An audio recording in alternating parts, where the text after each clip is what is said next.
عز السلام تنا تقبلوا فنونا أب مكتثال تركوا زخبركم تعذبتنا كم يوعلكم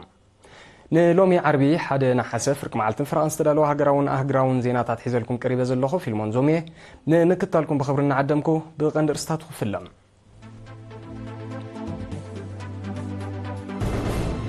بريزيدنت حبرات منغستات أمريكا دونالد ترامب ناب بريزيدنت إسياس أفورقي ملأخت سديدو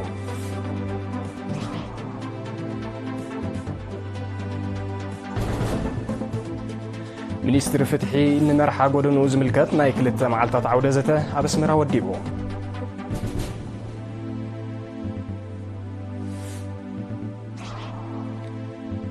حرصوت نوزوا الشعب بوحج زتهاسي يقراو الطومنز زت سبر عقماتن بوفرا يتصبونو اللو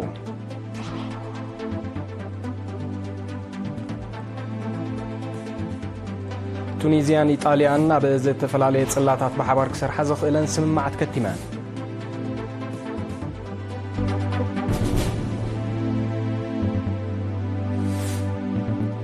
روسيان سوريان زمدنا نمدنفع عبزق إلنا منسترات قدات وصال زربا كايدان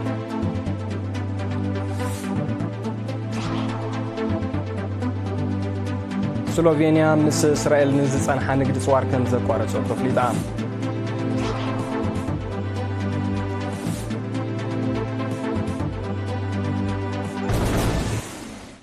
زرزر زينام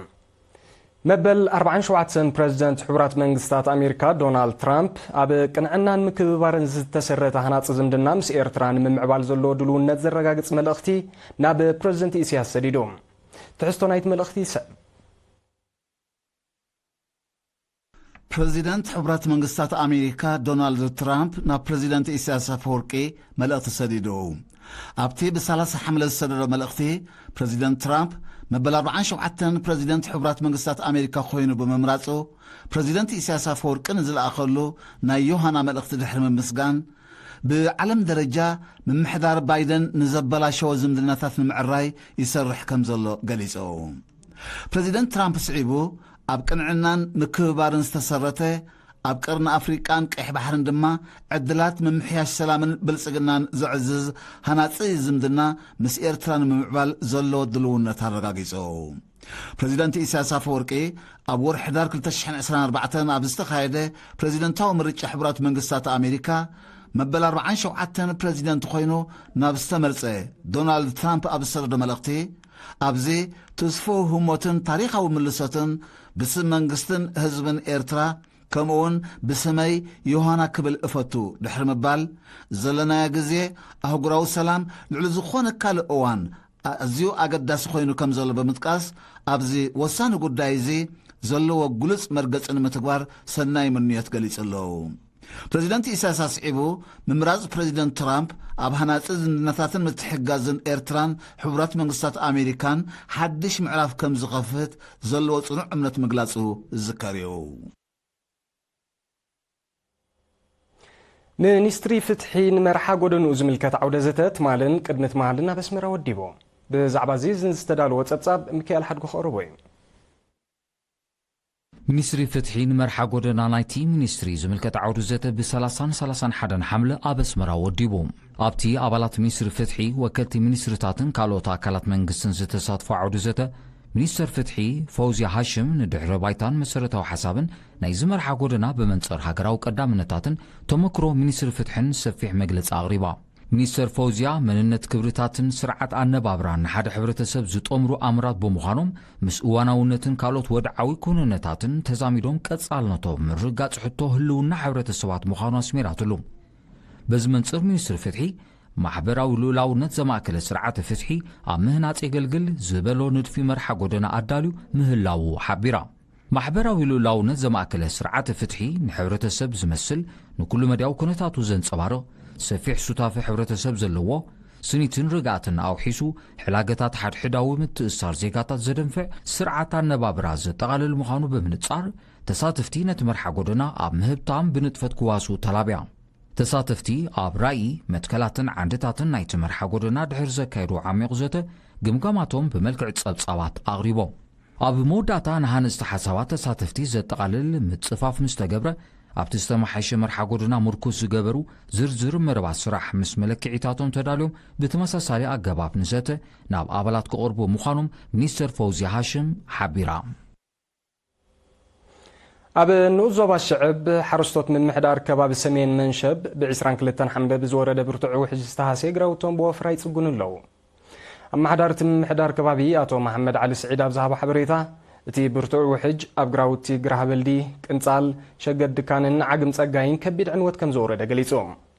ሓረስቶት ብወገኖም ካብ በራኽቲ ጎቦታት ብዝወረደ ውሕጅ ኣብ ዝዓነወ ኣስታት 700 ሄክታር ጉልበቶምን ኣብዕሮምን ኣወሃሂዶም ዝተሰብረ ዓግማት ኣብ ምጽጋን ከም ዝርከቡ ብምብራህ እቲ ዕንወት ከቢድ ስለ ዝኾነ ብደገፍ ማሽነሪ ክግበረሎም ሓቲቶም ኣብ ንኡስ ዞባ ሽዕብ ብኽራማት ባሕርን ከበሳን ዝለምዕ ልዕሊ 8,000 ሄክታር ናይ ሕርሻ መሬት ይርከብ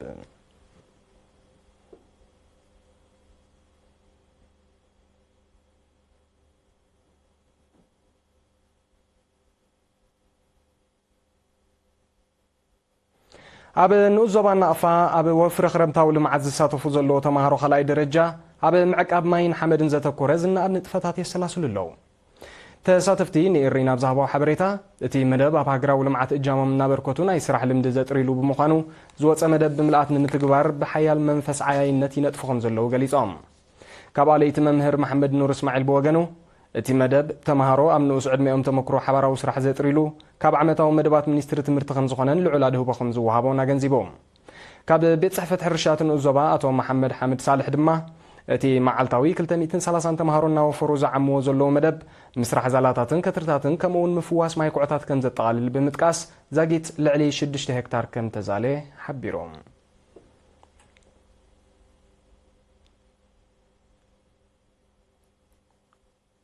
ኣብ ማዕረባን ሓዲዳን ንኡስ ዞባ ሰገነይቲ በረድ ዝተሓወሶ ብርቱዕ ዝናብ ኣብ ዘራእትን ንብረትን ከቢድ ጉድኣት ኣውሪዱ በቲ ብ26 ሓምለ ብሰዓታት ድሕሪ ቀትሪ ዝወቅዐ ዝናብ ኣብ ማዕረባ 38 ሄክታር ብመስኖ ዝለምዕ ኣሕምልትን ኣካልን ክድምስስ ከሎ 22 ዒላታትን 25 ሞተረታትን ብውሕጅ ከም ተደፍና ካብ ቤት ጽሕፈት ሕርሻት ንኡስ ዞባ ዝተረኸበ ሓበሬታ ኣፍሊጦም ብዘይካዚ ገለ ክፋል መንደቕ ዲጋ ማዕረባ ብውሕጅ ከም ተሸርሸረ ወኪል ኤሪና ሓቢሮም ብተመሳሳሊ ኣብ ሓዲዳ ካብ በረኽቲ ማይ ኩዕታት ዝተኣኻኸበ ውሕጅ ኣብ ከባቢ ሩባብ ዝለምዕ ዝነበረ 12 ሄክታር ኣሕምልትን ፍረታትን ከቢድ ጉድኣት ከውርድ ከሎ 30 ዒላታት ምስ ሞተረታትን ከም ተደፍና ክፍለጥ ተኻኢሉ ኣሎ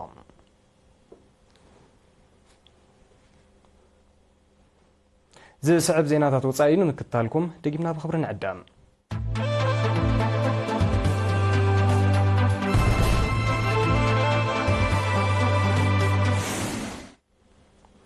ዜና ወፃኢ ቱኒዝያን ኢጣልያን ኣብ ዝተፈላለየ ጽላታት ብሓባር ክሰርሓ ዝኽእለን ስምምዓት ከቲመን እቲ ስምምዓት ቀዳመይቲ ሚኒስተር ኢጣልያ ጆርጂያ ሜሎኒን ፕሬዚደንት ቱኒዝያ ቃይስ ስዒድን ብ31 ሓምለ ከተማ ቱኒዝ ኣብ ዘካየድዎ ዝርርብ ተበፂሖም ክልቲአን ሃገራት ኣብ ቁጠባ ብሓፈሻ ኣብ ንግድን ወፍርን ድማ ብፍላይ ዘለዎን ሽርክነት ከስፍሓ ምዃነን ኣብ ትርክብ ኣፍሊጣን ብዘይካዚ ቱኒዝያን ኢጣልያን ኣብ ጽላታት ሕርሻ ጸዓት ትምህርቲ ትሕቲ ቅርጽን ካልእን ብሓባር ክሰርሓ ብስምምዕ በፂሐን ቀዳመይቲ ሚኒስተር ጆርጂያ ሜሎኒ ኣብቲ ኣጋጣሚ ኢጣልያ ምስ ሃገራት ኣፍሪቃ ምዕሩይ ሽርክነታዊ ዝምድና ክህልዋ ከም ትደሊ ሓቢራ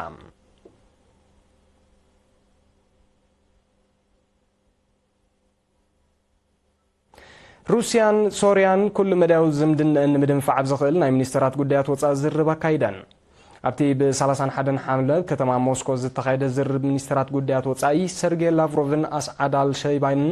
ሩስያ ልኡላውነትን ግዛእታዊ ሓድነትን ሶርያ ንምውሓስ ትገብሮ ደገፍ ብዝለዓለ መልክዑ ከም ትቕጽሎ ሓቢራ ብዘይካዚ ሩስያ ብዳግመ ህንፀት ብኹናት ዝዓነወ ትሕቲ ቅርፂ ሶርያ ከምኡውን ቁጠባ ንምብርባር ደገፍ ክትገብር ዘለዋ ቅርብነት ኣረጋጊጻ ሚኒስተር ጉዳያት ወፃኢ ሶርያ ኣስዓድ አልሸይባኒ ብወገኑ ሃገሩ ምስ ሩስያ ዘለዋ ዝምድና ንምምዕባል ከም ትሰርሕ ብምጥቃስ ንቁርብነት ሩስያ ሞጊሶም ላዕለዋይ ልኡኽ ሩስያ ኣብ ፈለማ ናይ ዛዕመት ኣብ ሶርያ ብዝገበሮ ምብፃሕ ኣብ መንጎ ክልቲአን ሃገራት ናይ ምትሕጋዝ ስምምዕ ከም ተፈረመ ጸብጻባት ይረድኡ ድሕሪ እቲ ስምምዕ ሩስያ ንሶርያ ናይ ነዳዲ ደገፍ ከም ዝገበረት ዝፍለጥ ኮይኑ ንህዝብታ ሃገር ትገብሮ ኩሉ መድያዊ ደገፍ ከም ተስፍሖ እውን ሓቢራ ኣብ ሶርያ ካብ 2011 ዝተኸስተ ግዳማዊ ምትእትታው ብዝጠንቁ ጸጥታውን ወተሃደራውን ቅልውላው ከቢድ ሰብኣውን ቁጠባውን ክሳራታት ከም ዝወረደ ይግለጽ ስሎቬንያ ምስ እስራኤል ንዝጸንሓ ንግዲ ጽዋር ከም ዘቋረጸቶ ብ31 ሓምለ ፍሊጣ እታ ሃገር ናብ እስራኤል እትልእኾ ይኹን ካብኣት ሽሙቶ ጽዋር ጥቕሊላ ደው ከም ዘበለቶ በዚ ድማ ካብ ኣባላት ኤውሮጳዊ ሕብረት ምስ እስራኤል ንግዲ ጽዋር ዘቋረጸት ቀዳመይቲ ኮይና ኣላ እቲ ስጉምቲ እስራኤል ኣብ ወሽመጥ ጋዛ ተካይዶን ዘላ ወተሃደራዊ ወፍሪ ንምቅዋምን ንፍልስጤማውያን ዘለዋ ደገፍ ንምንጻርን ምዃኑ ቀዳማይ ሚኒስተር ስሎቬንያ ሮበርት ጎሎብ ሓቢሮም ኣጽዋር ሃገሩ ኣብ ምቕታል ፍልስጤማውያን ክውዕል ከም ዘይግባእ ዝጠቐሰ ቀዳማይ ሚኒስተር ጎሎብ ኣባላት ኤውሮጳዊ ሕብረት ተመሳሳሊ ስጉምቲ ክወስዳ ጸዊዖም ብርክት ዝበላ ሃገራት ነቲ እስራኤል ኣብ ወሽመጥ ጋዛ ተካይዶ ዘላ ወተሃደራዊ ወፍሪ ብምቅዋም ምስ ዝጸንሐን ዝምድናታትን ክበትካ ጸኒሐን ኣለዋ እቲ ሃገር በቲ ኣብ ወሽመጥ ጋዛ ተካይዶ ዘላ ወፍሪ ዝበዝሑ ቆልዓ ሰበይቲ ዝርከብዎም ልዕሊ 60,000 ፍልስጤማውያን ክቕተሉ ከለዉ ኣስታት 150,000 ድማ ቆሲሎም ብዘይካዚ ናብቲ ወሽመጥ ዝኣቱ ሰብኣዊ ረድኤት ብምዕጋታ ብሰንኪ ዓጸቦ ዝስዕብ ሞት ዕለታዊ እናወሰኸ ይመጽእ ከም ዘሎ ጸብጻብ ውድብ ሕቡራት ሃገራት ይረድእ እዚ ከምዚ ኢሉ እንከሎ ሃገረ ፍልስጤም ወግዓዊ ኣፍልጦ ክወሃባ ዝሓትት ሃገራዊ ጻውዒት እናሰፍሐ ከም ዝመጸ ተገሊጹ እዚ ዝተገልጸ 15 ሃገራት ምዕራብ ፍልስጤም ከም ሃገር ወግዓዊ ፍልጦ ክወሃባ ድሕሪ ዘቕረበኦ ሓበራዊ ጻውዒት እዮም ሚኒስትራት ጉዳያት ወጻኢ ኣንዶራ ኣውስትራልያ ካናዳ ፊንላንድ ፈረንሳ አይስላንድ አየርላንድ ሉክሰምበርግ ማልታ ኒውዚላንድ ኖርዌይ ፖርቱጋል ሳን ማሪኖ ስሎቬንያን ስጳኛን ድሕርቲ ኣብ ከተማ ኒውዮርክ ዝተኻየደ ኣብ ጉዳይ ፍልስጤም ዘተወዓላ ዘውፅኦ ሓበራዊ መግለጺ ኣብ ወሽመጥ ጋዛ ህጹጽ ምቁራጽ ተኹሲ ክካየድን ፍልስጤም ከም ሃገር ወግዓዊ ፍልጦ ክወሃባና ተሓሳሲቦም እቲ ሓበራዊ መግለጺ ንፍታሕ ክልተ ሃገራት ዝድግፍ ቁልጡፍ ምቁራጽ ተኹስን ምፍታሕ እስራኤላውያን ጅሆታትን ዝጠልብ ከምኡውን ዋሕዚ ሰብኣዊ ረድኤት ንምርጋጽ ጻዕርታት ክካየድ ዘተሓሳስብ ከም ዝኾነ ይዝግለጽ ዘሎ እቶም ሚኒስተራት ብዘይካዚ ኣብ መላእ ዓለም ዝርከባ ሃገራት ኣብቲ ጻውዒት ክጽንበር ዓድሚ ኣቕሪቦም እዚ ጻውዒት እዚ ሒደት መዓልታት ድሕርቲ ፈረንሳን ብሪጣንያን ኣብ ዝመጽእ ወርሒ መስከረም ኣብ ዝካየድ ኣኼባ ሓፈሻዊ ባይቶ ሕቡራት ሃገራት ንፍልስጤም ከም ሃገር ወግዓዊ ፍልጦ ከም ዝህባ ቃል ምእታውን እዩ ዝቐርብ ዘሎ እዚ ከምዚ ኢሉ እንከሎ መንግስቲ ሽወደን ኤውሮጳዊ ሕብረት ምስ እስራኤል ዝጸንሖ ንግዳዊ ስምምዕ ደው ክብል ጸዊዖም ቀዳማይ ሚኒስተር ሽወደን ብ30 ሓምለ ማሕበራዊ መራኸቢታት ኣብ ዘርግሖ ጽሑፍ ኣብ ወሽመጥ ጋዛ ዘሎ ኩነታት ኣብ ዘስካሕክሕ ደረጃ ከም ዝበጽሐ ብምሕባር እስራኤል ኣብ ጉዳይ ሰብኣዊ ሓገዝ መሰረታዊ ግዴታ ከም ዘይፈጸመት ከሲሱ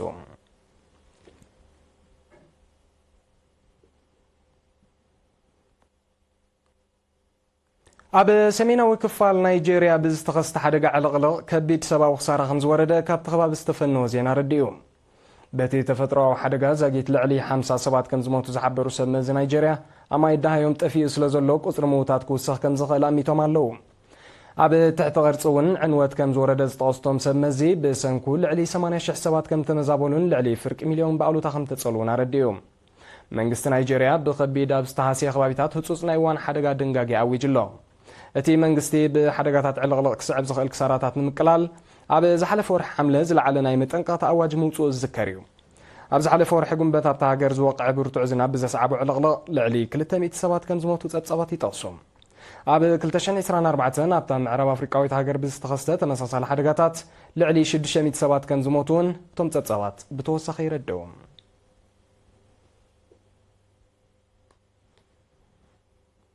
ፕሬዚደንት ዶናልድ ትራምፕ ሃገሩ ምስ ደቡብ ኮርያ ብንግዳዊ ስምምዕ ከም ዝበጽሐት ኣፍሊጡ ፕሬዚደንት ትራምፕ ኣብ ማሕበራዊ መራኸቢታት ኣብ ዘርግሖ ጽሑፍ ብመሰረቲ ስምምዕ ኣሜሪካ ብልዕሊ እታዊ ፍርያት ደቡብ ኮርያ ናይ 15% ተወሳኺ ቀረጽ ከም ተኸፍል ሓቢሮም ደቡብ ኮርያ ብኣሜሪካ ብዝውነንን ንሳ ብትቆጻጸሮም ፕሮጀክትታት $350 ቢልዮን ወፍሪ ክትገብር ከም ተሰማምዐት እውን ፕሬዚደንት ትራምፕ ብተወሳኺ ገሊጾም ብዘይካዚ ደቡብ ኮርያ $100 ቢልዮን ዝግመት ብመልክዕ ፈሳሲ ዝዳሎ ተፈጥሮኣዊ ጋዝን ካልእ ፍርያት ጸዓትን ካብ ኣሜሪካ ክትገዝእ ከምኡውን ዕዳጋታታ ክፉት ክትገብርን ፍርያት መካይንን ሕርሻን ኣሜሪካ ክትቅበልን ተሰማሚዓ ኣላ ኣብ 2024 ደቡብ ኮርያ $132 ቢልዮን ዝግመት ፍርያት ብመልክዕ ሰደድ ናብ ኣሜሪካ ከም ዝለኣኸት ኣሜሪካ ብወገና ናብ ደቡብ ኮርያ ዝገበረቶ ሰደድ $66 ቢልዮን ከም ዝነበረ ጸብጻባት ይሕብሮ እዚ ከምዚ ኢሉ እንከሎ መንግስቲ ፓኪስታን ሃገሩ ምስ ኣሜሪካ ብሓድሽ ንግዳዊ ስምምዕ ከም ዝበጽሐት ኣፍሊጡ ሚኒስትር ፋይናንስ ፓኪስታን ኣብ ዝሃቦ መግለጺ እቲ ስምምዕ ነቲ ብመልክዕ ሰደድ ናብ ዕዳጋታት ኣሜሪካ ዝለኣኽ ፍርያት ዝሕተት ቀረጽ ከም ዘጉድል እኳ እንተገለጸ ተወሳኺ ሓበሬታ ግን ኣይሃበን ዘሎ ኣሜሪካ ዕቑር ነዳዲ ፓኪስታን ንምምዕባል ኣብ ስምምዕ ከም ተበጽሐ ፕሬዚደንት ዶናልድ ትራምፕ ኣፍሊጡ ብኻልእ ወገን ፕሬዚደንት ዶናልድ ትራምፕ ካብ ሎሚ 1 ነሓሰ ጀሚሩ ተግባራዊ ዝኸውን ኣብ ልዕሊ እታዊ ፍርያት ነሓስ 50% ተወሳኺ ቀረጽ ወሲኑ እቲ ዝተወስደ ስጉምቲ ንኢንዱስትሪታት ነሓስ ኣሜሪካ ንምድጋፍ ዝዓለመ ከም ዝኾነ ቤት ጽሕፈት ዋይት ሃውስ ኣፍሊጡ ኣሎ بتوسخي بريزيدنت دونالد ترامب برازيل نهاجراو دحنت بوليس وصان قطبان أمريكا حدقا هم زخونت بمقلاص قبل على التاو في الرياتا ناي 500 مئوي توسخ رأس كان زوا السنة حبيروم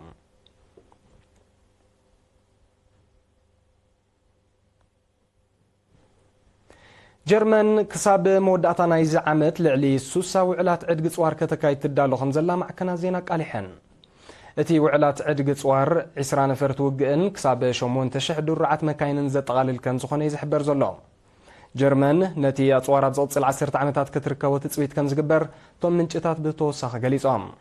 እዚ ዕድጊ ኣካል ናይቲ ቻንስለር ፍሬድሪክ መርዝን ዓቕሚ ምክልኻል ሃገሩን ምድንፋዕ ዝገብሮ ዘሎ ጻዕሪ ኮይኑ ኣብ ኣሜሪካ ዝጸንሐት ጽግዕተኛነት ብምንካይ ጸጥታ ኤውሮጳ ንምውሓስ ሓላፍነት ንምውሳድ ዝዓለመ ከም ዝኾነ ተንተንቲ ይሕብሩ ኣለዉ መንግስቲ ጀርመን ሃገሪቱ ንንጹዋር ብዓይነትን መጠንን ክብ ንምባል ይሰርሕ ከም ዘሎ ይገልጽ ሰኒሑ ብዘይካዚ ባጀት ምክልኻል ጀርመን ካብ ናይ 2025 ብ20 ቢልዮን ብምዕባይ ኣብ 2026 ናብ 95 ቢልዮን ዶላር ክበጽሕ ትጽቢት ዝግበር ዘሎ ድሕሪ ምውላዕ ኩናት ዩክሬን ብዝተኸስተ ጸጥታውን ወተሃደራውን ጸገማት ሃገራት ኤውሮጳ ወተሃደራዊ ዓቕምን ንምድንፋዕ ይንቀሳቐሳ ምህላውን ይሕበር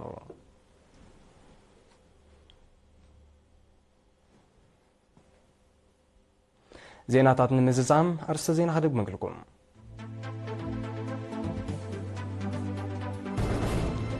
ፕሬዚደንት ሕቡራት መንግስታት ኣሜሪካ ዶናልድ ትራምፕ ናብ ፕሬዚደንት ኢሳያስ አፈወርቂ መልእኽቲ ሰዲዶም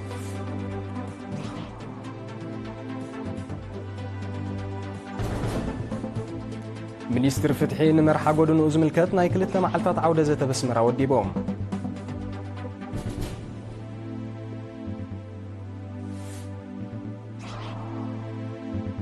ሓረስቶት ንዞባ ሽዕብ ብውሕጅ ዝተሃስየ ግራውቶምን ዝተሰብረ ዓግማትን ብወፍራ ይጽጉኑ ኣለዉ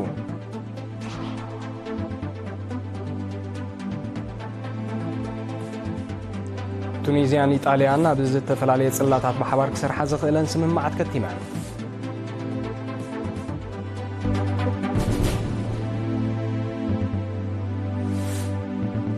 روسيان سوريان زمدنا نمدنفع زخيل ناي منسترات قديات وصا زربا كايدا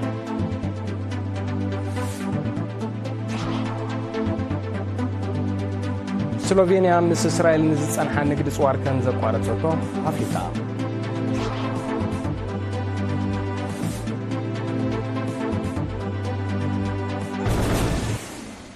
حافشاو زيناتات تزازيملو غازيتنيا روبيل برخ زدالو زيناتات سبورت سعيبو زقرب مدمناي بوغناي سلام عليكم